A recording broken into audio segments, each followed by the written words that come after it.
how to make my sticky toffee pudding. Whether you serve it with custard or ice cream, I don't judge, but as long as you have a lot of homemade sticky toffee sauce, it's absolutely fine.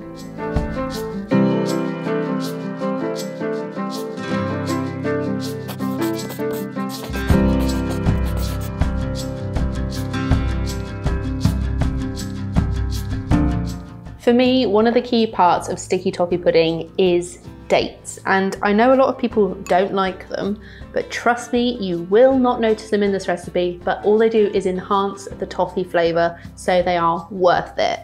I tend to use medjool dates, and I've destoned mine already, so if you buy some without stones, just use about 25 grams less, perfectly fine, but you just want to make sure you chop them up really finely and add them to your boiling water, and then you blend them until smooth so there's no lumps of date mixture.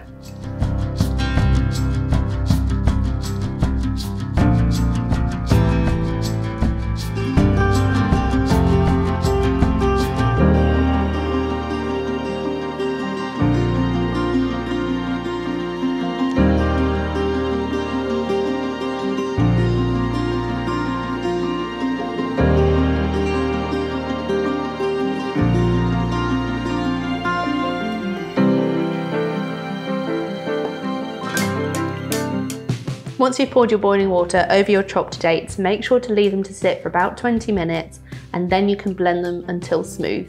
It just softens them perfectly to incorporate into the mixture, and yeah, then we can crack on with the pudding. Once this has been sat for 20 minutes, the dates have softened and they're lovely, and then you can put them into a food processor, blender, anything you want to puree them until smooth. Sloppy.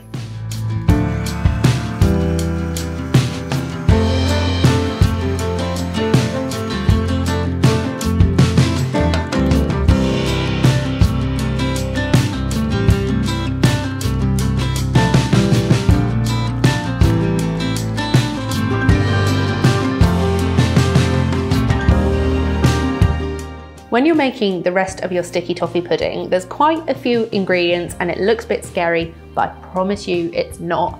It's an easy mixture that you just whack together in the bowl and then bake whilst you make the sauce. So for the actual pudding, you can use a block butter or a baking spread. I tend to use baking spread for this bit because it's cheaper. And then you have some flour, your sugar, treacle, eggs, milk, bicarb and baking powder. And yeah, that is a lot, but it's worth it, I promise. When it comes to the sugar, I use dark brown soft sugar because I really like that deep treacle-y flavour. But if you don't want it quite as deep, you can use light brown sugar. And it's the same for the treacle. If you're worried it's a bit too much, you can use golden syrup instead. But otherwise, just got to whack stuff in the bowl as you go, mix, and you'll have a lovely smooth mixture.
Once you've made your mixture, it's nice and gooey and lovely and it's ready to bake.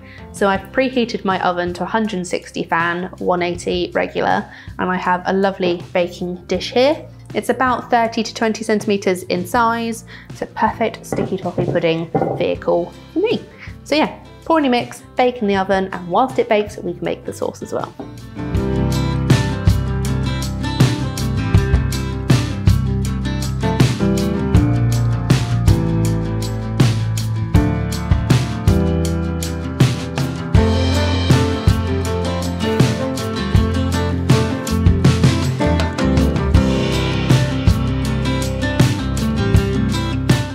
Now my sticky toffee pudding is baking in the oven. It's the perfect time to make the sauce, because personally I like my sticky toffee pudding warm and fresh out of the oven.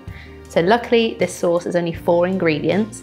Again, you can adapt it if you want to, but I love it the way it is. So this time I used block unsalted butter because a baking spread might split, double cream, the dark brown sugar, which again you can swap for light, and the treacle, which you can swap for golden syrup. But either way, put these ingredients into your pan on a low heat to melt the butter, and then bring it to the boil for a minute, and then you have the perfect sticky toffee sauce.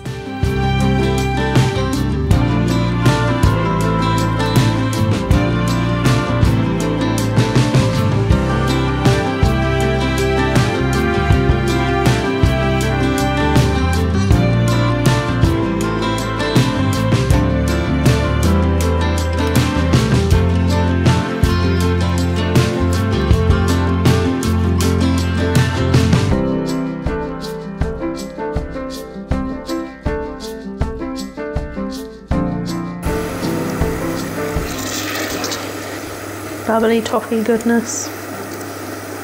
Once it's boiled for a minute, you have your lovely sticky toffee sauce. And then once it's ready, pour it into a bowl whilst your pudding bakes, and then you have the best sticky toffee pudding ever.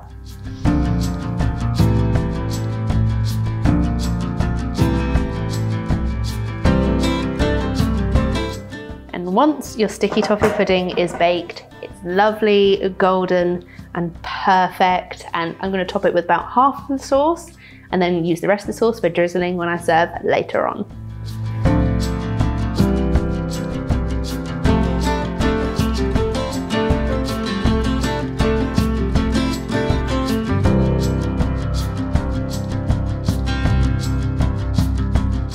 So that's how you make my sticky toffee pudding. It is just my favourite dessert on the planet. I can't get enough of it, and I hope you guys like it just as much as I do.